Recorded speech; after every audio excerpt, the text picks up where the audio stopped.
Hi everyone, this is doctor Devashish. मैं आज एक बहुत स्पेशल गेस्ट के साथ हूँ। जो आज का पॉडकास्ट है वो है हमारा ऑर्थोपेडिक एंड वस्कुलर सर्जरीज। मैं doctor Himanshu Verma, I am director of vascular surgery eight Fortis Gurgaon. कहने के तो हर हॉस्पिटल के आगे मल्टी स्पेशलिटी हॉस्पिटल लिखा ही होता है, तो और पेशेंट को लगता है कि हमें सारे डॉक्टर एक साथ देख रहे हैं। अनफॉर्चुनेटली कई बार द ग्राउंड रियलिटी बहुत अलग होती है। डिफरेंट। सो एक्चुअली आजकल ना, सॉरी अगर किसी को बुरा लगे, बट आजकल सर्जरी कराना भी एक फैशन हो गया। क्या होता है कि एज ए एक वो फुल बॉडी चेकअप की दुकानें खुल गई हैं। आर्थराइटिस की वजह से वो कम चल पा रहा है, ठीक है, वॉकिंग कम कर पा रहा है पेशेंट, और उसका ब्लड सर्कुलेशन उसके कारण वीक हो जा रहा है। तो क्या नी रिप्लेसमेंट्स उनके लिए ज़रूरी हो जाता है कि वो नी रिप्लेसमेंट करके चलना शुरू करें और सर्कुलेशन बेटर हो? और नॉर्मल पब्लिक में जैसे बात आती है तो हम ट्यूमर बोर्ड बहुत लोगों को समझ में आता है कि जी कैंसर है मल्टी, इसमें आपने जी सर्जन से पूछना है, आपने रेडियोथेरेपी वाले से पूछना है। और कई बार पेशेंट कम हो डिमांडिंग की इसमें से ट्यूमर बोर्ड से मीटिंग करा लीजिए। लेकिन बहुत सारे ऐसे इशू जहाँ पे एक्चुअली मल्टीपल डॉक्टर्स की मीटिंग चाहिए हो, वहां पे दे फील है डॉक्टर साहब आपसे तो हम कराने आए थे, तो आप किसी दूसरे का मुंह देख रहे हो। सो कुछ ऐसे डॉक्टर्स हैं जहाँ पे पेशेंट्स कुछ मिनटों के हिसाब से उनका अपॉइंटमेंट मिलता है। कहने को they are one of the huge big shots, और जब उनसे कहते हैं जितनी लाइन बोली उतनी टैबलेट ऐड होती चली जाती है। तो सी अगर मैं सब कोई गलत से नहीं, उनका एक्सपीरियंस इतना होगा कि शायद उतना टाइम में बता लेते हैं, लेकिन एज ए डॉक्टर अगर मैं सेकंड ओपिनियन या डॉक्टर से ओपिनियन लेने जाना चाहता हूँ तो आई वांट अ डॉक्टर जिसके साथ I can spend time, I can talk and who can listen to my problems. एक ऐसी जगह जाना जहाँ पे हो सकता है ही और she may be a huge name, but I personally will never take my father mother और माई सिस्टर और even for myself to doctor जो शायद मुझसे मिलने के लिए 2 या 3 मिनट ही देता हूँ। और ये ना एक्चुअली एक दो बार मैं भी एक दो के साथ गया हूँ देखने, नाम सुन करके, और फिर आई फेल्ट सो चीटेड। मतलब 5 मिनट तो ढंग से दे देते, क्लिनिकल एग्जामिनेशन एबीसीडी जो चीजें मैं सुनी थी वो बात ही नहीं हुई, बोलने से पहले ही मतलब आधा सेंटेंस बताने के बाद से ही उधर से ट्रीटमेंट लिखना शुरू हो जाता है। That's another thing. मैं बहुत समय बोलता हूँ पेशेंट्स को, मैं लिमिटेड पेशेंट से देखता हूँ पीडी में, एंड लोग वेटिंग से भी परेशान होते हैं कि डॉक्टर वेट क्यों करा रहे हैं। अरे वेट नहीं करा रहे, ढंग से देख रहे हैं। आपको समझना है कि टाइम लग सकता है, आपकी प्रॉब्लम हो सकता है कि 5 सेकंड की हो, 5 मिनट की हो, किसी की हो सकता है सालों की हो। When I'm sitting inside with that patient, I'm sitting with that patient 100%. Hi everyone, this is doctor Devashish. मैं आज एक बहुत स्पेशल गेस्ट के साथ हूँ। जो आज का पॉडकास्ट है वो है हमारा ऑर्थोपेडिक एंड वस्कुलर सर्जरीज को जो रिलेटिंग चीजें होती हैं उनके बारे में बात करेंगे। सबसे पहले मैं इंट्रोडक्शन दूंगा डॉक्टर हिमांशु वर्मा का, जो कि मेरे एक बहुत ही अच्छे करीबी दोस्त भी हैं। साथ में हम दोनों लोग एक साथ भी बहुत सारी सर्जरीज करते हैं। So hi doctor Himanshu, welcome to this podcast. Hi, Dr. Devashish. Thank you for calling me in today. और इट्स वेरी इंटरेस्टिंग क्योंकि जब हम बात करते हैं हाथ पैर की तो कई बार मैं बोलता हूँ कि प्रॉब्लम सपोज पैर में हो रही है और पेन स्वेलिंग कुछ भी होता है, वहाँ पे स्किन भी है, हड्डियां भी हैं, मसल्स भी हैं, खून की नसें भी हैं, नर्व्स भी हैं, आर्टरीज भी हैं। तो जब बॉडी में इतनी चीजें कोलैबोरेट करके रखती हैं तो सर्जन्स को कोलैबोरेट करना बहुत जरूरी होता है। Definitely yes. I hope will have some good discussion today. Yes, definitely. So, doctor Himanshu, I would definitely like कि एक छोटा सा इंट्रोडक्शन आप दो दर्शकों के लिए। मेरे को तो सब लोग सो वेल, मैं doctor Himanshu Verma, I am director of vascular surgery eight Fortis Gurgaon, लेकिन उससे ज्यादा बताना मैं ये चाहूंगा कि एज ए वैस्कुलर सर्जन मैं करता क्या हूँ। इसके लिए पहले आप समझिए कि वैस्कुलर सर्जरी होती क्या है, वैस्कुलर सिस्टम क्या होता है। बॉडी में हार्ट से जब खून निकलता है तो वो छोटी छोटी और बड़ी नलियों के द्वारा ब्रेन में, हाथ में, पेट में और पैरों तक जाता है। इन ब्लड वेसल्स को आर्टरी बोलते हैं। और फिर जब इनमें ऑक्सीजन यूज हो जाता है तो उसके बाद जो डीऑक्सीजनेटेड ब्लड होता है वो वापस से ऐसी ही ब्लड वेसल्स के थ्रू वापस हार्ट की तरफ आता है, जिन्हें वेन्स कहते हैं। आप सबने सुना होगा कि हार्ट अटैक होता है या ब्रेन में स्ट्रोक हो गया, तो जो हार्ट की ब्लड वेसल्स अगर ब्लॉक होती हैं या ब्रेन की ब्लड वेसल्स ब्लॉक होती हैं, इसी तरीके से खून की नसें पूरी बॉडी में ब्लॉक हो सकती है। तो उनमें जब कोई सर्जरी होती है या कभी सपोज ऑर्गन स्पेसिफिक, पैरों में अगर ब्लॉकेज हो गए तो डायबिटिक फुट हो गया, पाँव में या गैंग्रीन हो गया, वेन्स में ब्लॉकेज हो गया तो क्लॉट बन गया, इस तरीके से अलग अलग डिजीजेज, अलग अलग ऑर्गन से रिलेटेड अलग अलग डिजीज होती हैं जिसको एज ए वैस्कुलर सर्जन हम ट्रीट करते हैं। डिटेल हो सकता है आज के इस डिस्कशन के बाद शायद कुछ सर्टेन पार्ट्स के बारे में हम और जानेंगे। ठीक है। So before going into any detail, मैं एक्चुअली लोगों को बताना चाहता हूँ कि एक अच्छी टीम होना बहुत जरूरी है। टीम का मतलब it is not a single surgeon. Money time लोगों को लगता है कि एक सर्जन जो है वो बहुत फेमस है तो वो सारे काम खुद ही कर रहा होता है। So it is about team. Team में बहुत सारी चीजें होती है जिसमें से एक वस्कुलर सर्जरी, ऑर्थोपेडिक सर्जरी का one of the biggest part है मुझे लगता है। और उसमें एक ऐसा टीम मेंबर जो आपको मिले कि आपकी सर्जरीज में बहुत समय क्या होता है कि मिक्स इश्यूज आती हैं, जैसे कि आपको नी या जॉइंट के रिलेटेड इश्यूज है, फ्रैक्चर्स हैं, उनके साथ वस्कुलर इंजरीज हुई है या वस्कुलर कुछ प्रॉब्लम्स हैं जो कि एसोसिएटेड रहती है। तो मुझे लगता है कि इसके लिए बहुत जरूरी है कि डॉक्टर्स के बीच में कोलैबोरेशन रहना। सो मैं डॉक्टर हिमांशु से इतना पूछना चाहूंगा, कौन सी ऐसी डिजीजेस है जिनमें कि मुझे आपको लगता है कि वस्कुलर सर्जरी और ऑर्थोपेडिक सर्जन को एक साथ मिलकर काम करने की जरूरत पड़ती है। I will definitely discuss about cases which we did. हाँ बिल्कुल। सो क्या है कि नाउ जैसे when you talk about anatomy, अगर आप सपोज नी जॉइंट को देखते हो तो नी जॉइंट के ठीक पीछे स्ट्रक्चर क्या है, आर्टरीज और वेन्स है, लिम्फेटिक्स जा रहा है। तो जब किसी ऑर्गन के आसपास कोई इश्यू होता है तो उसके आसपास जो स्ट्रक्चर जा रहे हैं उनमें भी दिक्कत हो सकती है। तो एक तो हमारा डायरेक्ट इन्वॉल्वमेंट हो गया। अगर हम बात करते हैं कि as a vascular surgeon and orthopaedics direct involvement की कहाँ जरूरत होती है, तो अगर कोई डायरेक्ट सर्जरी है, सपोज नी जॉइंट पे सर्जरी है जो उस ब्लड वेसल्स के रिलेशन में कुछ ज्यादा रिस्की हो सकती है, कभी एक्सीडेंट हुआ, ठीक है, सबसे कॉमन एग्जांपल एक्चुअली मैं कहूंगा रोड ट्रैफिक एक्सीडेंट है। बहुत लोगों ने सुना होगा कि भाई इनकी कोई एक्सीडेंट हुआ था और उसके बाद फिर पैर नहीं बच पाया। सो होता है कभी कभी बहुत ज्यादा डिफ्यूज हड्डियों का भी एकदम चूरा बन जाना भी एक रीजन होता है, लेकिन एक बहुत कॉमन रीजन होता है कि उसी पैर के टूटने को फ्रैक्चर हुआ और सर्जरी के बाद सही हो गए, वर्सेस की पैर टूटा तो था लेकिन वो पैर बच नहीं पाया, उसमें वैस्कुलर इंजरीज होती हैं। No, we are lucky, we are together, we know कि वैस्कुलर सर्जरी का क्या रोल होता है और कैसे अप्रोच होनी चाहिए ऑर्थोपेडिक्स की। लेकिन कई बार पेरिफेरी में जाते हैं तो वहां पे ऑप्शन ही नहीं होता, सर्जन ने कभी सुना भी नहीं होता क्योंकि वैस्कुलर सर्जरी की अवेलेबिलिटी भी कम है। तो that's one of the very common area. इसके अलावा coming to lot of other surgeries, जैसे जैसे देखेंगे हम लोगों की बहुत सी सर्जरीज लाइफ सेविंग नहीं है, क्वालिटी ऑफ लाइफ की सर्जरीज हैं। ऑस्टियोआर्थराइटिस के लिए नी ट्रांसप्लांट हो गया या से वेरिकोज वेन के लिए लेजर हो गया, ये सारी की सारी क्वालिटी ऑफ लाइफ डिजीज है। इनसे आपकी डेथ नहीं होगी लेकिन डे टू डे आपकी quality of life definitely compromise होगी।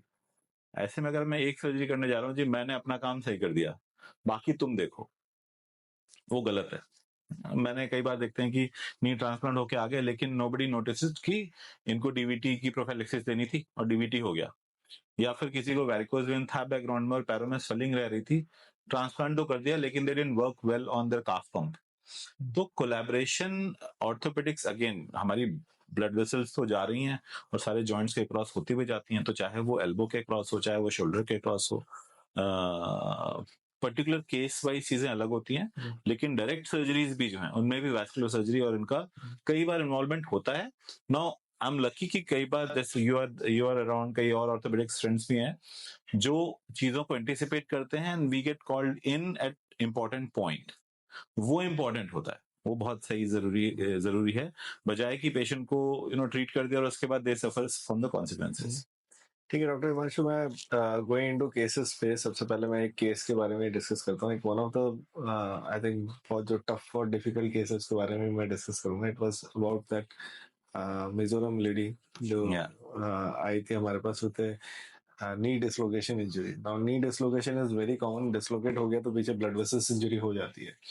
In her case, there was a blood vessel injury. Now she was in one of the very peripheral most part of India में थी जहाँ पे कि मेडिकल फैसिलिटीज भी available नहीं थी, तो उनको किसी ने डिसलोकेशन के प्लास्टर लगा दिया and then she was actually collecting money कि वो बाहर जाके ट्रीटमेंट कहीं करा सके, क्योंकि वस्कुलर इंजरी हुआ है साथ में डिसलोकेट है तो वहां का कोई सर्जन टच करने के लिए तैयार नहीं था। एंड फॉर्चुनेटली और अनफॉर्चुनेटली उसको बहुत ज्यादा स्ट्रगल भी रही and Then with a background of some nurse who was working in our hospital, she came to us. इस पेशेंट के बारे में डेफिनेटली डिस्कस करूंगा। I remember, definitely I remember. क्योंकि This was one of a difficult case. Without हाँ. Team effort it would have मतलब it would have been impossible for us to even give her some quality of life. Now ये dislocation के साथ whatever happens is कि जब भी आपको कोई रेफर करता है तो जो पेरिफेरल स्टेट्स में है लोग रहते हैं, उन लोगों के दिमाग में क्या आता है कि इंडिया में जो बड़े हॉस्पिटल्स है जिनके नाम हम लोगों ने टीवी में सुने होते हैं उन्हीं के बारे में हम सुन रहे होते हैं। तो शी गॉट टू नो कि एम्स बोल के एक हॉस्पिटल है, सफदरजंग बोल के एक हॉस्पिटल है, फिर ऐसे ही बहुत सारे प्राइवेट हॉस्पिटल्स के नाम उन्होंने सुने। Now she came and went to all the hospitals. The biggest problem was that कि orthopedic surgeon उन्हें देखता था, क्योंकि नी डिसलोकेशन बोलते ही orthopedic surgeon देखता था। प्राइमरी उनके पास जाता है। हाँ, और vascular injury क्योंकि chronic हो गई है, अभी पैर बच गया है, ठीक है, वैसे काम नहीं कर रहे, बच गया है, मगर वस्कुलर सर्जन डायरेक्टली देखता नहीं था उन्हें, ठीक है। तो सबसे पहले वो ऑर्थोपेडिक के पास पहुंचता था और ऑर्थोपेडिक सर्जन का एक सवाल होता था कि देखिए 2 महीने 3 महीने पुराना है, now if you operate there is a possibility कि आपका पैर बचे ही ना, ठीक है।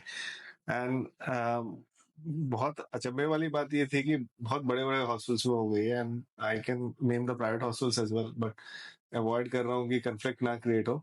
सो she went to all the big hospitals and the biggest problem was that the orthopaedic surgeon and vascular surgeon कोई टीम कहीं पे एग्जिस्ट करती नहीं। They used to see the patient, then they used to say कि आपको एक opinion लेने की जरूरत पड़ेगी उनसे, और जब वो ओपिनियन लेते थे तो आपस में डॉक्टर्स बात नहीं कर रहे थे तो पेशेंट कॉन्फिडेंस नहीं मिल रहा होता। Now she came to us with this philosophy और मेरे पास आई तो मैंने उनको बोला कि देखो हमारे पास वस्कुलर सर्जरी टीम की है एंड आई डोंट फील कि हम ऑपरेट करेंगे तो वसल जो है आपका टांग काटना पड़ेगा, ऐसा नहीं होने वाला है, because it is a mindful game, will plan it accordingly, and जिस दिन मेरा वस्कुलर सर्जन और मैं दोनों लोग फ्री होंगे that day will operate. And I think उसके बारे में मैं थोड़ा सा और डिटेल में ये बोलूंगा, डिसलोकेशन के साथ she had a complete artery popliteal artery injury, she had total occlusion which is chronic injury. तो आई थिंक उसके बारे में आपका क्या है, मतलब एक वो में क्या होता है कि जब आप नॉर्मली एज ए सर्जन जब हम जाते हैं, स्पेशली जब आप किसी भी जगह पे ऑपरेट करना चाहते हो तो उसमें क्या होता है कि हमारी स्किन अलग दिखती है, उसके नीचे का टिश्यू जो होता है फैट अलग दिखता है, उसके नीचे मसल्स के ऊपर की जो झिल्ली होती है अलग दिखती है, मसल्स अलग दिखती हैं। अलग अलग तरीके के टिश्यू के बीच में ना एक डिफरेंशिएशन होता है जो हमने बुक्स में पढ़ा होता है, लाइफ के साथ ही में सीखा होता है। जब चोट लगती है और चोट लगने के बाद वो धीमे धीमे उसको कुछ महीने या साल हो गए होते हैं तो पूरा का पूरा एक एरिया डेंस मास जैसा बन जाता है। अब उसको कट करना इसलिए बहुत मुश्किल है क्योंकि उसके उस एक समझिए एक सीमेंट है, उसके बीच में से कुछ चीजें जा रही हैं, यू डोंट नो कि कौन सी चीजें कहाँ पे हैं, तो इट बिकम वो जो डिसेक्शन पार्ट है बिकम्स वेरी डिफिकल्ट। सो इसीलिए ऐसा नहीं है कि कोई करना नहीं चाहता, बट इन देयर सेफ हमारी सर्जरी में या मेडिसिन में एक चीज सिखाई जाती है कि first be safe then sorry. So बहुत सारे सर्जन, सो जैसे एम्स वगैरह की बात की, कई ऐसे इंस्टीट्यूट्स की बात की जहां पे अगर वैस्कुलर सर्जन वो भी जो ओपन सर्जरी या और एंडोवैस्कुलर दोनों करने में एक्सपर्टीज रखते हैं नहीं अवेलेबल हैं, तो वहां पे दिक्कत ये होती है कि to be on a safer side की पता नहीं क्या चांसेस होंगे इंजरी के, तो दे प्रेफर कि रहने दो, let's not do any harm. And actually I am thankful कि somebody didn't attempt जिनको उतना एक्सपीरियंस नहीं था। Lot of places cardiac surgery by default they do deal with vascular surgery, लेकिन उसमें क्या होता है कि femoral artery जो जांग की आर्टरी तो इसके नीचे का बहुत ज्यादा उनको एक्सपोजर नहीं होता है। So that was it. Now उसके केस में इम्पोर्टेंट और ज्यादा इम्पोर्टेंट ये था कि क्योंकि काफी पुरानी इंजरी हो चुकी थी तो आर्टरी का ऑलमोस्ट 6-7 सेंटीमीटर का सेगमेंट हमने सर्जरी करते हुए देखा खत्म हो गया था। इट जस्ट लिटरली जैसे सूख करके खत्म हो जाती है। तो नोइंग एग्जैक्टली कि अगर मैं जा रहा हूं तो वहां पे नी जॉइंट भी नॉर्मल एनाटॉमी नहीं है, तो as a vascular surgeon suppose मेरे पास this patient would have come और मेरे पास डॉक्टर देवाशीष नहीं होते खड़े, तो मेरे लिए डिफिकल्ट था कि अब मुझे एग्जैक्टली इस पे नी जॉइंट कहाँ पे आने वाला है, फीमर और टिबिया का जो पार्ट है हेड का वो टूटी हुई हड्डी अब कहाँ पे मिलने वाली है, ये नॉर्मल है, इसको मैं कितनी लेंथ रखूंगा बाईपास की, तो वो सारी चीजें being there on table makes a lot of difference, not only on table, before the procedure से पहले पेशेंट को ना एक्सपेक्टेशन होती है कि क्या होगा. सो होपफुल एक्सपेक्टेशन के साथ साथ रियलिस्टिक एक्सपेक्टेशन भी होती है. ऐसा नहीं होता कि कुछ जादू से एकदम सही हो जाएगा. So that part is very important. When we had that discussion with patient, I remember they have to do some to and fro between the hospitals, but that was a very good part, so that they understood it's going to take time. I think पूरा का पूरा वो process, recovery, few months, and after that they went with a happy face. Very happy. So that मतलब that day itself अगर मैं थोड़ा सा explain करूँ कि it was 8 to 9 hours long surgery where Yeah. both the surgeons were there. पूरी team, हमारी team भी इनकी भी टीम एक साथ रही थी. उस ड्यूरेशन में first exposure was like arterial exposure करके then we have to dislocation को रिड्यूस करना है, जिसमें कि डिसलोकेशन के साथ मेनिस्कस कंप्लीटली टॉर्न थे, दोनों medial lateral meniscus as well as the ACL and PCL was completely torn, along with कि उनका कॉन्डाइलर फ्रैक्चर भी था, जो डिप्रेस फ्रैक्चर था उसको भी एलिवेट किया. वो सारी चीजें करने के बाद then first exposure, then orthopaedic surgery, then again vascular surgeon में आपका जो रोल की उसमें हमने वेनस ग्राफ्ट को बाईपास ग्राफ्ट किया. सो ऑल इन ऑल मैं बोलूंगा कि it was a team effort which actually work for them, and team के बिना शायद मुझे नहीं लगता कि कोई भी कॉन्फिडेंट होता है ऐसी कॉम्प्लिकेटेड सर्जरी को करने के लिए. लॉट ऑफ टाइम एक्चुअली क्या होता है कि टीम मतलब सी बोलते हैं ना multi speciality hospital stands for it has to be a team between कोई भी एक पेशेंट के अंदर कई सिस्टम होते हैं. और अनफॉर्चुनेटली आजकल हो गया कई बार कि पेशेंट हमारा पेशेंट है और का पेशेंट है. I think that thing should go. Patient do not belong to a particular doctor. We collectively 1 2 और 3 we belong to the patient. तो आई थिंक ये फीलिंग जब आती है ना तो फिर वो एक्चुअल सही टीम एफर्ट प्रैक्टिस होता है. नहीं तो कहने के तो हर हॉस्पिटल के आगे मल्टी स्पेशलिटी हॉस्पिटल लिखा ही होता है. तो और पेशेंट को लगता है कि हमें सारे डॉक्टर एक साथ देख रहे हैं. अनफॉर्चुनेटली कई बार द ग्राउंड रियलिटी बहुत अलग होती है. Different. So with that happy face of walking her without support and with almost 90-95 degree of range of motion और पैर में पल्सेस प्रेजेंट है, आई डोंट थिंक सो ये यंग लड़की के लिए कोई एक बूंद से कम होगा कि उसको अपनी ऑलमोस्ट पूरी लाइफ वापस. बट इसका सबसे मजेदार पार्ट पता है क्या है? Real joy of that particular case शायद आप वो पेशेंट में नहीं, केवल only person who can know and feel is you. हाँ definitely, because apart from you किसी को नहीं पता. और ये मेरे साथ भी होता है, कभी कोई कॉम्प्लेक्स सर्जरी करते हैं, करके निकले और पेशेंट के लिए हाँ सर हो गया, ठीक है, ऐसा नहीं है, दे आर थैंकफुल, बट हाँ हो गया. बट एक्चुअली वो कितने पापड़ बेल के हुए हैं. सो ये मुझे लगता है कि हाँ, और it's been a bless that we are a team. So I think we have done a lot of complicated procedures with acute vascular injuries, post-traumatic injuries. मतलब ये सारी चीजें देखने के बाद मुझे लगता है कि when you work in a team, it's a peace of mind. Agree. So it's a collective responsibility, and a collective responsibility. So I know you can, even we are sitting in a different hospitals right now, but कभी कुछ discussion के लिए point होता है, तो it's simple one call away. So see team के point से ये बहुत important होता है कि even if we practically sit in different hospitals, but team is a connection of mind. If I have something, मुझे कुछ issue होता है, sometimes just pick up call कि डॉक्टर देवाशीष ये ऐसी चीज है, इसमें क्या करना है, ठीक है. एंड सेम थिंग कम्स है, and patient don't actually mind moving across.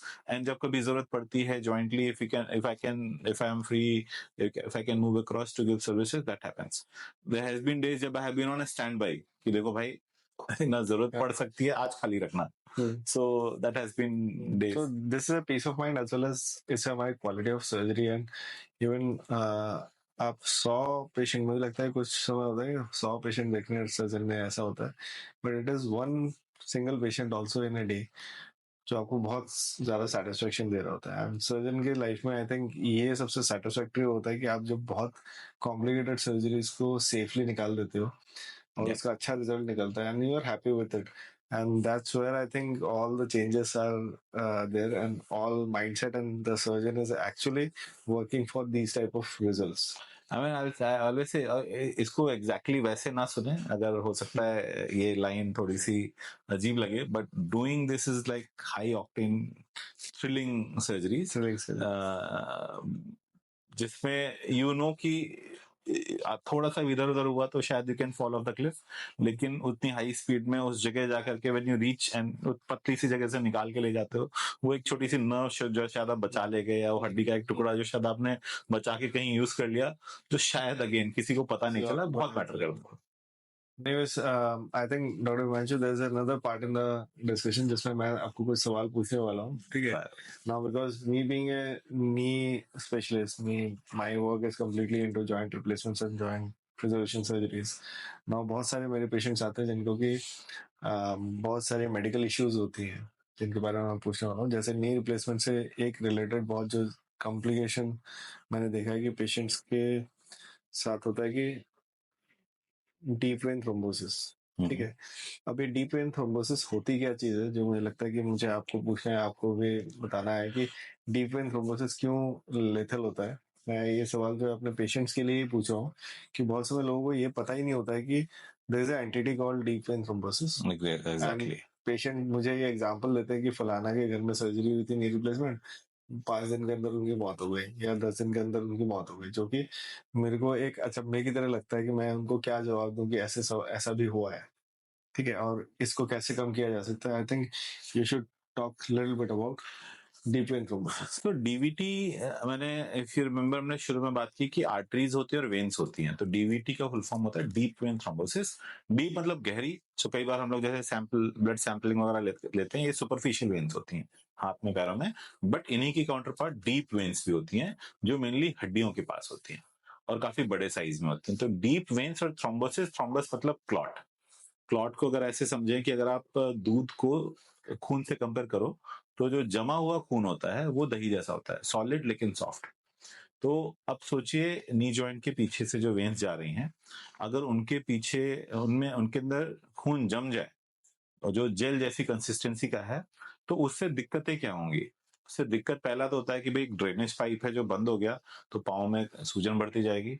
दूसरा, बिकॉज अभी भी ये सॉफ्ट है, तो it can break and it can move, और मूव किया तो फिर फ्लो के साथ जाता है, और it can flow via heart into lungs. अब लंग्स की जब ब्लड वेसल सप्लाई ब्लॉक हो गई, तो सिचुएशन ऐसी होती है कि आप सांस तो ले रहे हो लेकिन वो ऑक्सीजन अंदर जा नहीं रही है. So this situation is called pulmonary embolism. Sometimes ये फेटल हो सकती है, और it can be fatal within minutes. तो अब नी जॉइंट, अब ये कॉमन प्रॉब्लम है, ऐसा नहीं है कि बहुत ही अनकॉमन है, और कई कारण हो सकते हैं. लेकिन नी जॉइंट सर्जरीज में पर्टिकुलरली क्यों इंपॉर्टेंट होती है? क्योंकि हम जिस जगह पे ऑपरेट कर रहे हैं उसके ठीक with in few centimetre, with in a centimetre itself वो वेन जा रही है. पहली चीज, सो पहला तो direct possible injury trauma. Although in hands of any surgeon, train surgeon, average surgeon भी अगर मैं बोलूंगा कि डायरेक्ट ट्रॉमा होना ऑलमोस्ट इम्पॉसिबल है, क्योंकि वेन की जो आपकी ऑर्थोपेडिक्स अप्रोच होती है वो एकदम अलग जगह से होती है. इसलिए ड्यूरिंग सर्जरी चांसेस होने रिलेटिवली कम होते हैं. जो ज्यादा इंपॉर्टेंट रीजन है कि नी जॉइंट, इसके लिए थोड़ा सा वापस जाते हैं, समझें कि ब्लड जब तक बह रहा होता है इसके जमने के चांसेस कम होते हैं. जब ये रुक जाएगा या बहुत स्लो बहेगा तो इसके जमने के चांसेस बढ़ जाते हैं. नो, वेन्स में ब्लड मूव कैसे करता है? जब हम वॉक करते हैं, हमारी काफ मसल्स, पिंडलियां जो होती हैं वो कॉन्ट्रैक्ट करती हैं. नो, उस कॉन्ट्रेक्शन से ब्लड एक्टिवली मूव करता है. इसीलिए कहते हैं कि चलने फिरने से पैरों का सर्कुलेशन सही रहता है ना. जब किसी को ऑपरेट किया गया तो उसके बाद प्रमोट किया, बोलते हैं कि ज्यादा मूव करिए, को लगता है हाँ ठीक है किसी रीजन से कर रहे होंगे, बट ये एक बहुत इंपॉर्टेंट रीजन होता है कि काफ मसल्स की फिजियोथेरेपी, पेशेंट को मोबिलाइज करना, एक्टिवली लेटे हुए हैं उस समय थोड़ा सा लेग एलिवेशन के साथ एंकल मूव करना, और जैसे ही पॉसिबल हो सकता है वेट बेरिंग के साथ वॉक करना बहुत इंपॉर्टेंट है. तो ये डीवीटी प्रिवेंटेबल डिजीज है. अभी हमने रिसेंटली एक सेमिनार किया था, वहां पे था कि आजकल इतनी कैंसर से लेके इतनी बीमारियां हैं जिनको समझना और होना, प्रिडिक्ट करना बहुत मुश्किल है. एटलीस्ट डीवीटी एक ऐसी चीज है which is totally preventable in most of the cases. और ऑर्थोपेडिक सर्जरी में कई प्रोटोकॉल्स होते हैं, इंक्लूडिंग पहला मैंने फिजियोथेरेपी बताया. उसके बाद जिन पेशेंट्स को थोड़ा सा हाई रिस्क होता है वहां पे डीवीटी पंप लगाते हैं, सो एक्टिवली काफ पंप से ब्लड मूव करता रहे. किस जब एक बार डिस्चार्ज हुए, बैठे हुए हैं, तो उस समय पैरों में स्टॉकिंग्स देते हैं. किसी किसी पेशेंट्स में कुछ लेवल के ब्लड थिनर देने होते हैं.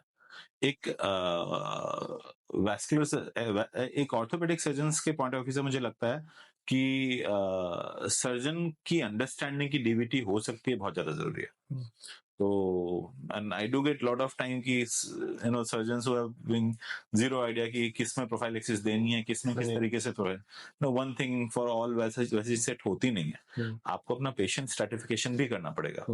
उसके हिसाब से अगर आप अपना प्रोफाइलेक्सिस ले रहे हैं तो शायद आपके पेशेंट को वैस्कुलर सर्जन के पास आने की जरूरत ही बहुत कम पड़ेगी। तो मैं आपको एक वो बताता हूँ जो प्रोटोकॉल मैं फॉलो करता हूँ, मैं आपको उसके बारे में बताता हूँ। आप बताना कि मैं इनमें कहाँ पे कहीं रॉन्ग है, इसमें कुछ वो कर सकते हैं। नी रिप्लेसमेंट या हिप रिप्लेसमेंट सर्जरी के बाद पेशेंट के दिमाग में ये रहता था पहले के टाइम में कि it is a bed return होना होगा बहुत दिन, ठीक है। और ट्रूली सेइंग कि मैं अपने कॉलेज टाइम डेज की बात बोल रहा हूँ कि हम लोग 15 से 20 दिन एडमिट रखते थे पेशेंट को, एंड स्टिचेस रिमूवल के बाद ही डिस्चार्ज होता था गवर्नमेंट हॉस्पिटल में। To a point, nowadays, I advise the patient to get admitted on the same day. Surgery के दिन पे एडमिट होना है, सर्जरी करानी है, शाम को खड़ा होना एंड वॉक करनी है, and with in 2 days you have to go back. You have to start doing active activities like चाय वाय बनाना 4-5 दिन में, और 15 दिन पे अपने काम पे लगना है। Actually, this is going to save them from DVT, जैसे कि mobilization हो गया। Exactly. This is important. This is one of the reason why DVT has gone down, because हम लोग stay hospital में कम करते जा रहे हैं। वो लगता है कि इनफैक्ट इंश्योरेंस ने दिया है तो 15 दिन हमें रुक ही जाना है वहाँ पे। नहीं, मोबिलाइजेशन इज वेरी इंपॉर्टेंट। और I agree across the world with orthopaedic surgeries incidence of DVT has gone significantly gone down. Second, अभी बहुत रेयरली ऐसा होता है कि हमें कभी कोई सेकंड जैसे मैंने बताया कि डीवीटी पंप्स, आपने बताया DVT pumps, we get the patient DVT pumps for the day when the anaesthesia is still patchily affected, जैसे कि मॉर्निंग में सर्जरी है, शाम तक पूरा इफेक्ट नहीं आया, या एपिड्यूरल चल रहा है, या ब्लॉक्स चल रहे हैं जिनमें कि मूवमेंट शायद ज्यादा नहीं हो पाती, तो 24 आवर्स के लिए we continue, then we shift over to DVT stockings, and the stockings we continue till 6 weeks, 1.5 महीना तो पीछे पड़ के हम लोग कराते हैं। I use class 2 stockings for every patient. I tell my patient that अगर आप हेलमेट पहनना है, अच्छी क्वालिटी का पहनना है, और सही से पहनना जरूरी है। बिल्कुल, ठीक है। हेलमेट पहना हुआ ऐसा पेशेंट जिसने सही से नहीं पहना, ऐसे मार्कर नहीं पहना, हो सकता है स्टॉकिंग्स में ना एक और चीज इंपॉर्टेंट होती है इसमें, मतलब वही हेलमेट का एग्जांपल देता हूँ। नॉर्मली ऐसे कि डजंट मैटर आपने ब्लैकबेरी की, आपने वेनेजन की शर्ट ली है, लेकिन आपके साइज की नहीं है तो सही नहीं है। So lot of time patient जो हमने ले ली थी वो 1000 रुपए 1500 रुपए बचाने के लिए दे लैंड अप बाइंग सब कोई टाइट मोजा वर्सेस एक proper well fitting stocking versus tight मोजे में क्या अंतर होता है। कभी कभी मुझे इसको 5 मिनट समझाना पड़ता है अलग से, नहीं तो दे लैंड अप गोइंग कि हाँ जी हमने 1500 सस्ती मिल रही थी, हमने कुछ ले लिया। So that's very important. नहीं, डीवीटी इज वेरी इंपॉर्टेंट। एक और चीज है because I think which is coming into picture now more and more, we are operating more aged people and apart from DVT, peripheral artery disease is a reality. अब होता क्या है कि घुटने घिस रहे हैं तो ब्लड वेसल्स भी तो कुछ ना कुछ ब्लॉक हो रही हैं, और कई बार सर्जरी के दौरान हम टॉर्निकेट यूज करते हैं, 2-3 घंटे की सर्जरी होती है, पाँव का ब्लड सर्कुलेशन कम हो जाता है, और फिर उसके बाद पता चला कि सर्कुलेशन के बाद पाँव कंपार्टमेंट सिंड्रोम में जाने लगा, कुछ होता है। तो it's very important to know. So एक सिंपल चीज है, एक बहुत बेसिक चीज की सर्जरी से पहले इन्वेस्टिगेशन तो बाद में आता है। सबसे पहले put your hand on feet dorsalis pedis, पैर में पल्स फील करके देखना, basic clinical examination. That is more than enough most of time कि हमें एक वैस्कुलरिटी का पता चल जाता है before we get into that. Second, pitting oedema, जैसे पैरों में गड्ढे बन जाते हैं, स्वेलिंग आ रही है लोगों को, वो पिटिंग एडिमा अगर होता है तो मुझे लगता है वेस्कुलर स्टेटस, वेनस सर्कुलेशन का स्टेटस देखना, मुझे लगता है कि विद अ डॉपलर। हाँ, थोड़ा सा I will slightly differ actually. क्या मतलब pure Venus apart from acute DVT अलग चीज है, मे बी विल डिस्कस की डीवीटी और वेरिकोज वेन क्या होता है। सो एक्यूट डीवीटी है तो उसमें बिल्कुल पिटिंग एडिमा ज्यादा होता है, बट अब क्या है कि इतने मिक्स चीजें हो रही हैं, जैसे जैसे हमें एजेड पॉपुलेशन मिल रही है कि पेशेंट डायबिटिक भी है, मे बी पेशेंट थोड़ा सा CHF में कार्डियक फेलियर में भी होगा, हो सकता है उसको थोड़ा सा आइटिस भी हो। तो क्योंकि क्वालिटी ऑफ लाइफ की प्रॉब्लम है एंड पेशेंट है मल्टीपल प्रॉब्लम्स, तो वो इडीमा को भी इवेलुएट करना, not just as risk point of view, as overall क्या पॉजिटिव फैक्टर वो भी इंपॉर्टेंट है। बट हाँ, ruling out DVT becomes a very important part. Simple pre operative Doppler एक कैन टेल यू कि क्या स्टेटस है। डेफिनेटली। मैं एक और चीज मैं ऐड ऑन करना चाहूंगा कि जैसे प्रोफाइलेक्सिस ऑफ डीवीटी जो हम ब्लड थिनर्स देते हैं, उसका रोल आप क्या समझते हो कि कितना होना चाहिए? क्या नी या हिप सर्जरीज में हमें प्रोफाइलेक्सिस यूज करनी चाहिए? सो सी प्रोफाइलेक्सिस अल्टीमेटली कोई भी सिस्टम जब आप थोड़ा सा हिलता है, जब वो वापस नॉर्मल फेज में आ जाएगा तो उसका रिस्क कम हो जाएगा। ओके, सो वो पेशेंट जो इमीडिएटली पोस्ट ऑपरेटिव बड़े आराम से मोबिलाइज हो रहे हैं, है ना, आपने बोला दूसरे दिन हाँ, वो दूसरे दिन पहले दिन से खड़े हो गए, दूसरे दिन से वॉक करना शुरू कर दिया, उन पेशेंट्स में प्रोफाइलेक्सिस चाहे जो भी लें, चाहे हम स्टॉकिंग्स लेंगे, चाहे हम मेडिसिन की बात करें, उनका ड्यूरेशन थोड़ा शॉर्ट रहेगा। वर्सेस जो कुछ होते हैं जिनको लगता है एक्चुअली कि नहीं बस घुटने चेंज हो जाएंगे बाकी कुछ नहीं होगा, so they remain still bedridden, plus obesity factor है कि वेट वगैरह इश्यू भी है, जिनके लिए post of mobilisation is really issue. उनमें प्रोलॉन्ग दी जो प्रोफाइलेक्सिस है वो ज्यादा लंबी रखनी पड़ती है, तो that is very important. So it has to be individualized based on this patient risk stratification. ठीक है। मेरे पास कुछ सवाल मेरे पेशेंट्स ने पूछे हुए हैं वेस्कुलर डिजीज से रिलेटेड, तो मैं आपको सवाल भी पूछने वाला हूँ अभी। ठीक है। नी हिप रिप्लेसमेंट के अलावा भी बहुत सारे क्वेश्चन है। हड्डियां ऊपर से नीचे तक सब जगह हाँ, तो ब्लड वेसल्स भी हैं। हाँ, किसी एक पेशेंट ने पूछा कि अगर किसी पेशेंट को वेस्कुलर हेल्थ कॉम्प्रोमाइज है, मतलब कि पेरिफेरल आर्टरी डिजीज है, वेरिकोज वेन्स है, और उनको एक सेफर या लॉन्ग टर्म ऑप्शन की तरह knee replacement peripheral vascular disease और वेनस कॉम्प्रोमाइज पेशेंट्स में कोई हेल्प करती है? सो एक्चुअली आजकल ना, सॉरी अगर किसी को बुरा लगे, बट आजकल सर्जरी कराना भी फैशन हो गया। क्या होता है कि एज ए एक वो फुल बॉडी चेकअप की दुकानें खुल गई हैं और उसमें इन्वेस्टिगेशंस निकलने लगी हैं, उससे उससे डायग्नोसिस हो जाएगी, इंश्योरेंस है तो वो फिर पीपल स्टार्ट, दो तरीके होते हैं, एक तो फिर हाँ जी ये सर्जरी करा लेते हैं, और दूसरा होता है अलग साइड की दे फियर एवरीथिंग। समझिए अगर एज हो रही है तो अगर हड्डियां घिस रही हैं तो ब्लड वेसल्स में भी दिक्कत हो सकती है, वेरिकोज वेन भी हो सकता है। सबसे पहली चीज, ये सारी की सारी चीजें मोर और लेस जो हम डिस्कस करते हैं सारी क्वालिटी ऑफ लाइफ डिजीज है। Decision has to be individualise based on आपकी प्राइमरी प्रॉब्लम क्या है। अगर जितना डिस्कशन से अगर हम इफ यू अंडरस्टैंड कि हम primary knee joint related surgery की बात कर रहे हैं और साथ में उसको पेरिफेरल आर्टरी डिजीज भी है और वेरिकोज वेन भी है या वीनस हेल्थ की बात करें, तो artery as well as vein दोनों की हेल्थ के लिए आपका वॉक करना बहुत जरूरी है। इतना ज्यादा इंपॉर्टेंट है कि कई बार अगर आपकी आर्टरीज में ब्लॉकेज होता है तो उसका पहला ट्रीटमेंट, दवाओं से भी पहला ट्रीटमेंट होता है we call it supervise exercise therapy. हम पेशेंट को कहते हैं कि एक्चुअली एक टर्म होता है क्लॉडिकेशन बोलते हैं, कि आप एक सपोज 20 मीटर चले, 100 मीटर चले, उसके बाद पेन शुरू हो जाता है, फिर चलते रहोगे, फिर पेन इतना बढ़ जाता है कि अब नहीं चल सकते। This is typical example of claudication, कि आर्टरी में कहीं ब्लॉकेज है। ठीक है। सो एक बहुत सवाल है लोगों का कि अगर किसी पेशेंट को वस्कुलर हेल्थ कॉम्प्रोमाइज है, पेरिफेरल आर्टरी डिजीज है, वेरिकोज वेन्स है, तो नी रिप्लेसमेंट उनके लिए सेफर और बेटर लॉन्ग टर्म ऑप्शन हो सकता है क्या? ये पेशेंट ने थोड़ा जनरलाइज क्वेश्चन है बट हाँ I will try to answer this. अगर आपके पैरों की आर्टरीज बंद है तो आपको एक पहला सिम्टम आता है जिसे कहते हैं क्लॉडिकेशन। थोड़ी देर चले, आपको पेन हुआ, आप 2 मिनट बैठे नहीं, बस खड़े ही रह लिए, फिर से आराम हो गया, फिर चले, फिर से पेन हुआ। नो, ऐसे पेशेंट्स के लिए एक्चुअली ट्रीटमेंट होता है कि हम चलने को बोलते हैं, क्योंकि उस चलते समय जो पेन होता है उस समय कुछ नेचुरल बाईपास चैनल्स बनते हैं जिससे पेशेंट्स को भले ब्लॉकेजेस हो लेकिन अधिकतर लोगों को बाईपास की जरूरत भी नहीं पड़ती है, स्टेंटिंग की जरूरत नहीं पड़ती है। तो वॉकिंग इज इम्पोर्टेंट। सेम चीज किसी को, अभी हमने क्लॉट की बात की, डीवीटी हुआ, किसी को वेरिकोज वेन है, तो उसमें वी वांट कि पैरों से ब्लड की एम्पटिंग अच्छी हो। वॉकिंग इज इम्पोर्टेंट अगेन, क्योंकि पैरों से ब्लड एम्प्टी कैसे होता है, जब हम वॉक करते हैं तो हमारी काफ मसल्स कॉन्ट्रैक्ट करती हैं। ये इतना इंपॉर्टेंट है कि अगर कोई पेशेंट वॉक नहीं कर पा रहा है बिकॉज ऑफ सम डिसेबिलिटी, तो हमारा ट्रीटमेंट डिसीजन उससे मैटर करता है। तो अगर किसी तरीके से हम किसी का नी जॉइंट बेटर कर पा रहे हैं और पेशेंट को मोबिलाइज कर पा रहे हैं तो डेफिनेटली हाँ, इसमें कुछ पॉइंट्स होते हैं कि we have to be careful. careful in assessment and planning.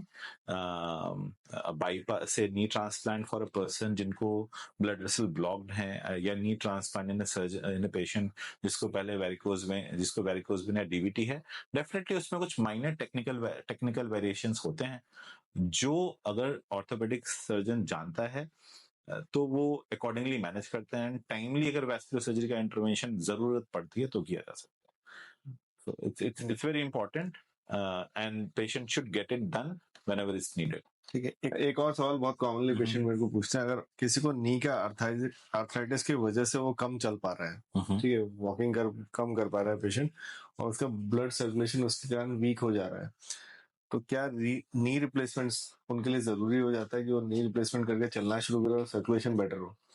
तो ये बहुत ही वेग सा क्वेश्चन है, और इतना ऐसा कुछ ब्लड सर्कुलेशन किसी पर्टिकुलर रीजन से वीक होना और एक आपने ट्रांसप्लांट कर दिया और उसके बाद इमीडिएटली सही हो जाना, ये बहुत ही बड़े क्लेम हो जाएंगे। क्योंकि आप समझो दोनों ना प्रोसेस अलग अलग है। Osteoarthritis is a degenerative process जहाँ पे नी जॉइंट की कार्टिलेज और वो धीमे धीमे डिजेनरेट हो रहे हैं। सेम तरीके से जैसे आप एज हो रहे हो तो एथेरोस्क्लेरोसिस जो प्रॉब्लम है, बेसिकली हिंदी में बोले तो खून की नसों में कोलेस्ट्रॉल जमना, ये एक अलग प्रॉब्लम है। ठीक है, तो और ये 1-2 दिन, महीने 2 महीने, साल भर में नहीं होती है, धीमे धीमे सालों के साथ हो रही होती है। ये पॉजिटिव नहीं है कि उसकी वजह से ये हो गया कि को एग्जिस्टिंग कंडीशंस हैं। हाँ, अगर हम रिस्क फैक्टर्स की बात करें तो जब हम बोलते हैं किसी भी चीज के इलाज में दवाओं के साथ साथ रिस्क फैक्टर मॉडिफिकेशन बहुत इंपॉर्टेंट होता है। फॉर एग्जाम्पल, अगर आपने नी जॉइंट की सर्जरी करनी है तो आप चाहोगे कि कोई पेशेंट अगर फिजियोथेरेपी के लिए प्रोएक्टिव है, वेट लॉस के लिए प्रोएक्टिव है, तो उसमें आउटकम्स अच्छे होंगे। वैसे ही खून की नसों में अगर मैं आर्टरी की से एंजियोप्लास्टी, स्टेंटिंग या बाईपास की बात करता हूँ, मैं चाहूंगा कि वो स्मोकिंग छोड़े और उसके बाद रेगुलर वॉक कर रहा हो, तो उसके लिए जरूरी है। तो केवल ये बोलना कि ये खराब हो गया, तो I think it's bit of a वेग स्टेटमेंट। मैं इसको थोड़ा सा मॉडिफाई करके मैं पूछता हूँ, जैसे क्रॉनिक नी आर्थराइटिस वाले पेशेंट्स हैं, ठीक है, सो उनका जो है मोबिलिटी रेस्ट्रिक्टेड है एंड उनको वस्कुलर इश्यूज हो रहे हैं, तो क्या उन लोगों के लिए कोई एडवाइस है जो ये एक्चुअली इसमें ज्यादा पेशेंट्स की बजाय मैं बताता हूँ, ऐसे डॉक्टर्स हमारे डिसीजन मेकिंग बहुत इंपॉर्टेंट होते हैं इस चीज पे। फॉर एग्जांपल, एक पेशेंट को इतना गंदा ऑस्टियोआर्थराइटिस उसका कि पैर मुड़ा हुआ है या फिर वो खड़ा ही नहीं हो पा रहा और उसके पैर में घाव है, अब मैंने उसका बाईपास करके घाव भर दिया, ठीक है, लेकिन उससे क्या वो चल पाएगा? नहीं। So both things have to be addressed. ये इतना इंपॉर्टेंट है कि कभी किसी पेशेंट का कॉन्ट्रैक्चर हो जाते हैं कि वो पेन इतने सालों से था, अब नी जॉइंट मुड़ गया है और अब नी जॉइंट सीधा ही नहीं हो रहा है। अब मैंने इसमें भी देखा लोग जाकर उसमें एंजियोप्लास्टी स्टेंटिंग करके आ रहे होते हैं। सो उसमें एंजियोप्लास्टी स्टेंटिंग तब तो वैलिड है कि अगर ऑर्थोपेडिक्स असेसमेंट के बाद पेशेंट इज अ कैंडिडेट कि उसका नी सीधा सीधा किया जा सकता है। लेकिन अगर मसल्स खत्म हो चुकी हैं, एकदम नी डिजेनरेटेड है और नी सर्जरी के ऑप्शन नहीं बचे, तो ऐसे patient sometime land up they are better off with amputation then वो टेढ़े पैर के साथ जिसमें घाव की पट्टी चल रही है। सो डेफिनेटली आई थिंक बहुत इंपॉर्टेंट है कि ऐसे क्रॉनिक आर्थराइटिस वाले पेशेंट्स में जिनमें की सर्कुलेशन कम होता है, मुझे लगता है कि it is a team approach again, कि उनको एक्चुअली क्या है कि नॉर्मल पब्लिक में जैसे बात आती है तो हम ट्यूमर बोर्ड बहुत लोगों को समझ में आता है कि जी कैंसर है मल्टी, इसमें आपने जी सर्जन से पूछना है, आपने रेडियोथेरेपी वाले से पूछना है, और कई बार पेशेंट कम हो डिमांडिंग की इसमें से ट्यूमर बोर्ड से मीटिंग करा लीजिए।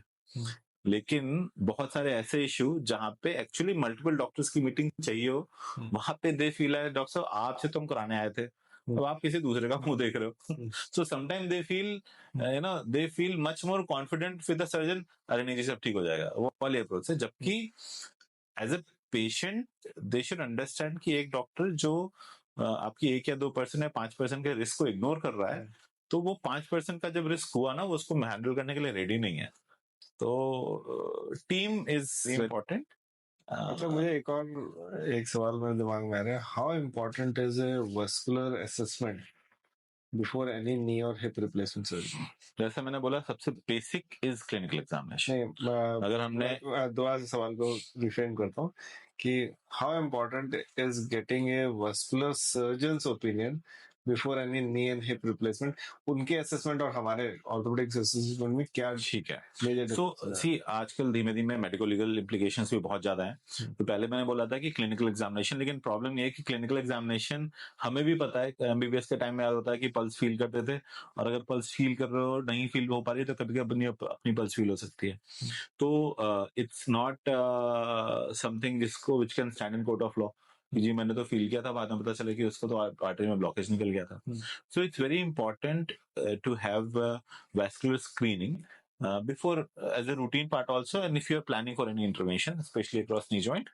और ये स्क्रीनिंग कोई बहुत बड़ी होने की जरूरत नहीं है। if things are available, a simple BP checking in leg which you call as ABI, है ना। ABI अगर आपका ठीक नॉर्मल है, which is just checking blood pressure and legs and hands का रेशियो देखते हैं, तो that is more than enough, extremely cheap, सब जगह अवेलेबल। यूजुअली नहीं होती क्योंकि बहुत सस्ती है। It's not a very profitable investigation, इसलिए हर बार हर हॉस्पिटल में अवेलेबल नहीं होती है। तो I think as a part of orthopaedics team they should have a simple, कोई ऐसी महंगी मशीन नहीं आती है, they should have it somewhere. दूसरा, गोइंग फर्दर, जहां पे भी हमें कुछ फाइंडिंग लगती है, सपोज एबीआई किसी का कम आया है और जो बता रहा है कि शायद, तो पहला तो डॉक्यूमेंटेशन एंड असेसमेंट के पॉइंट ऑफ व्यू से ultrasound Doppler is a very common thing.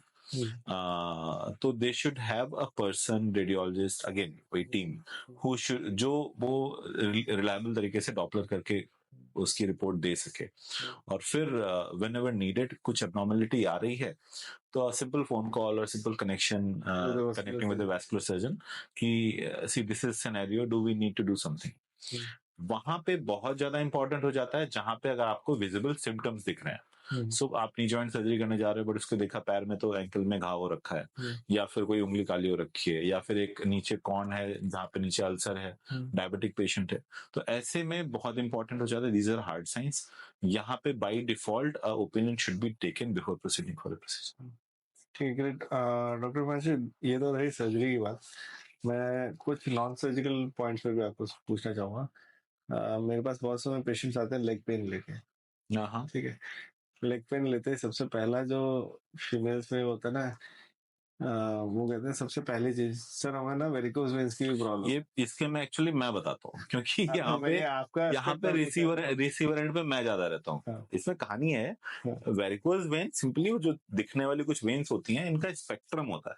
आप गूगल या चैट जीपीटी पे जाइएगा, मुझसे पूछेगा कि स्टेजेस ऑफ वेरिकोज वेन, वो दिखने की छोटी सी वेन से लेकर के बहुत बड़े अल्सर तक होता है। वेरिकोज वेन कोई कैंसर नहीं है कि वो स्टेज 1 है तो स्टेज 4 जाएगा ही जाएगा।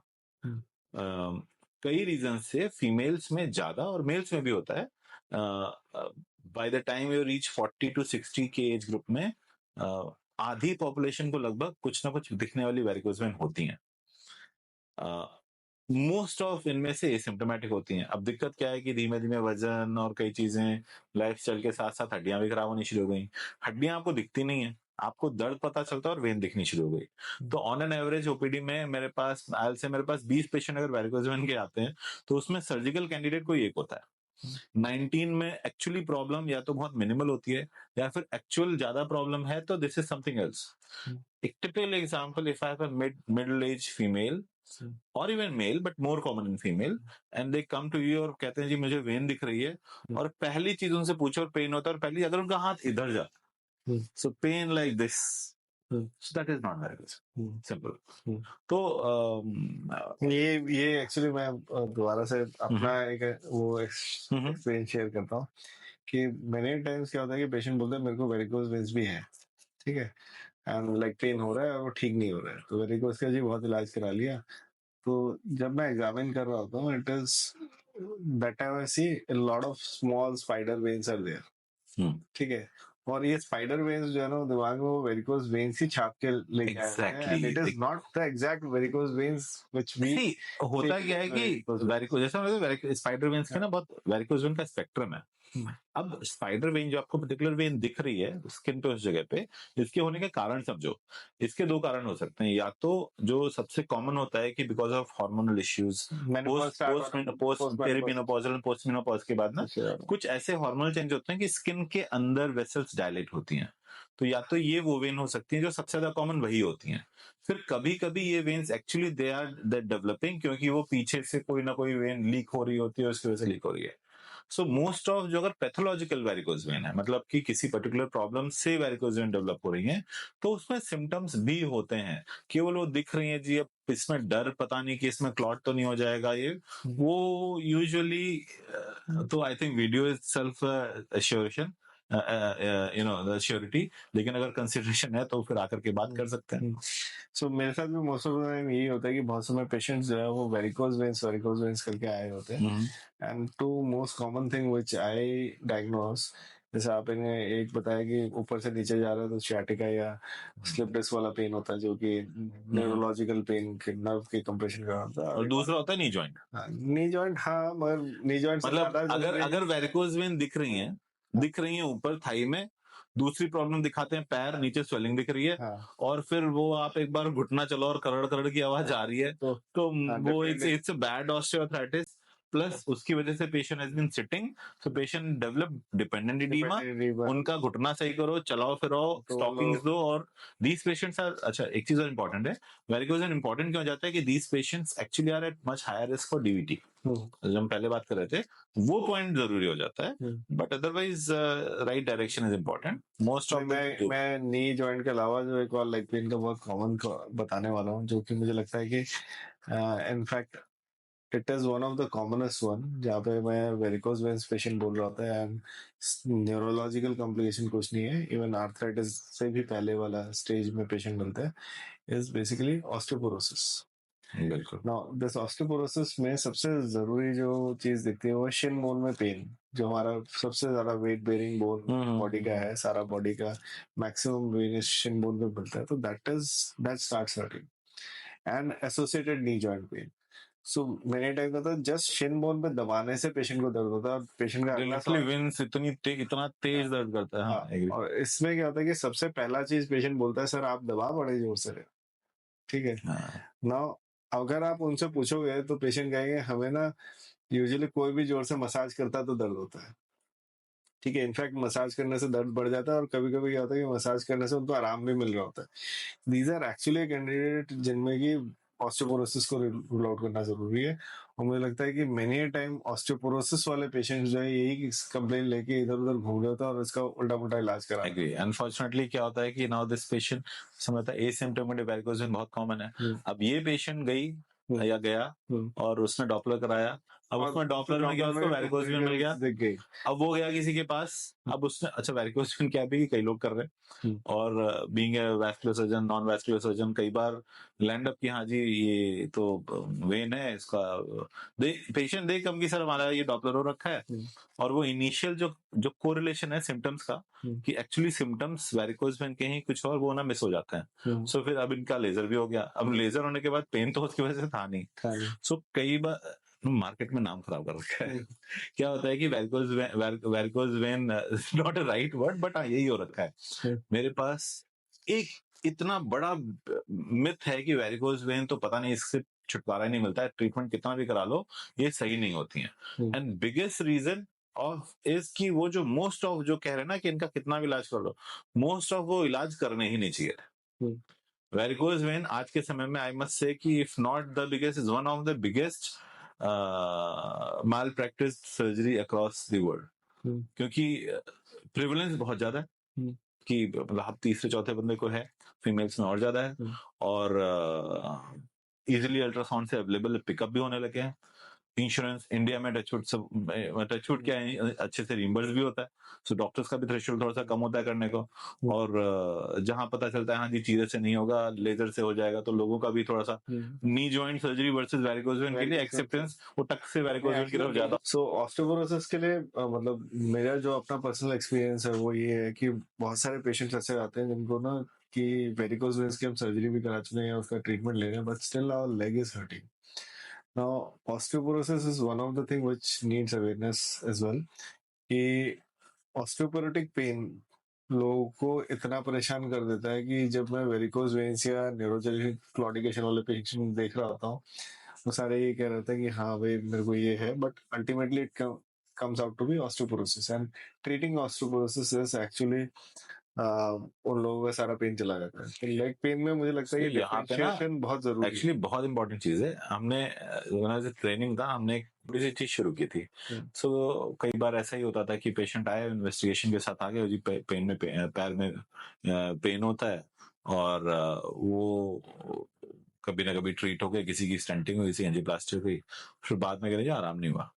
वी स्टार्टेड अ प्रोटोकॉल जहाँ पे एक हमारा फिजियोथेरेपिस्ट पेशेंट के साथ वॉक करता था, और उसको जस्ट सिंपली एक नॉर्मल एक ओपन एरिया में वॉक करते थे। अगर पेशेंट छड़ी यूज करता है तो छड़ी यूज करके, नहीं तो नॉर्मल, और अपनी स्पीड में। And use to observe and measure कि कितने मीटर चलने पे पेन शुरू होता है, लिमिटिंग एक्चुअली लिमिटिंग फैक्टर क्या है।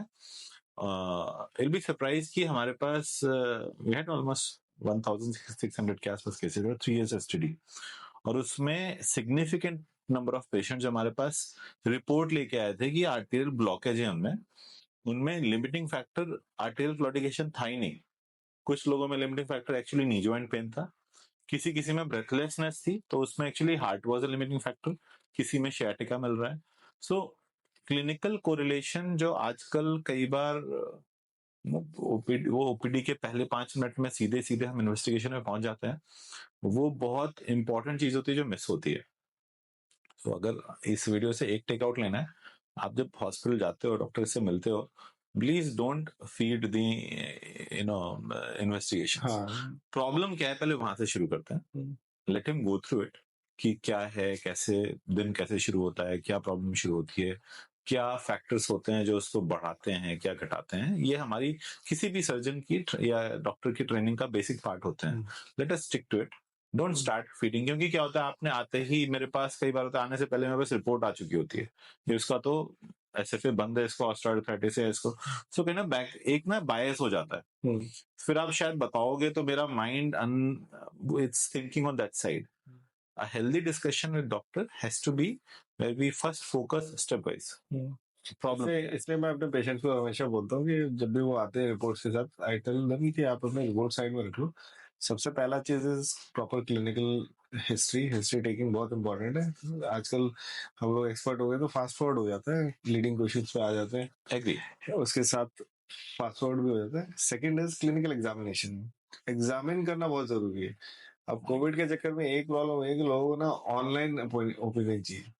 ऑनलाइन में क्या होता है कि आप हिस्ट्री तो ले लोगे बट एग्जामिन नहीं कर सकते हो। ये इतना इंपॉर्टेंट है टू ए पॉइंट कि मुझे ऑनलाइन ओपीडी से बंद करनी पड़ी, क्योंकि I myself was making wrong diagnosis. मैंने एक पेशेंट को ऑनलाइन देखा और उसी पेशेंट को मैंने ऑफलाइन उसके बाद देखा, तो मैंने लगा कि पूरा एक डायग्नोसिस ही गलत हो गया। So history taking is important, clinical examination is important, then comes the role of investigation कि वो मेरी जो डायग्नोसिस है उसको सपोर्ट कर पा रहा है कि नहीं पा रहा है। तो इन्वेस्टिगेशन अगर है भी तो रखो अपने साथ, लेके जरूर आओ।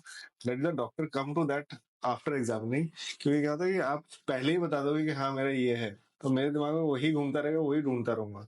ठीक है, रादर देन आप अपनी प्रॉब्लम्स बोलो, मुझे उस प्रॉब्लम को कंफर्म करने दो अपने ऊपर, and then we come to अब देखो यहाँ पे एक ना पॉइंट आता है जहाँ पे कई बार लोग कुछ सो कॉल्ड बिग नेम्स है ना, आई नो, मैं स्पेशलिटी भी नहीं बताऊंगा, नहीं तो फिर वो पता चल जाएगा।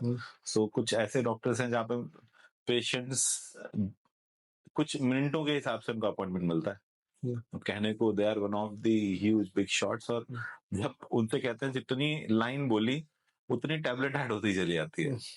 तो सी, अगर मैं सब कोई गलत से नहीं, उनका एक्सपीरियंस इतना होगा कि शायद उतने टाइम में बता लेते हैं, लेकिन एज ए डॉक्टर अगर मैं सेकंड ओपिनियन या डॉक्टर से ओपिनियन लेने जाना चाहता हूँ, तो आई वांट अ डॉक्टर जिसके साथ I can spend time, I can talk and who can listen to my problems. क्योंकि आप समझोगे बहुत सारी प्रॉब्लम केवल फिजिकल नहीं, मेंटल भी होती हैं। ठीक है, तो you need to have a person जिसके साथ यू कैन कनेक्ट वेल।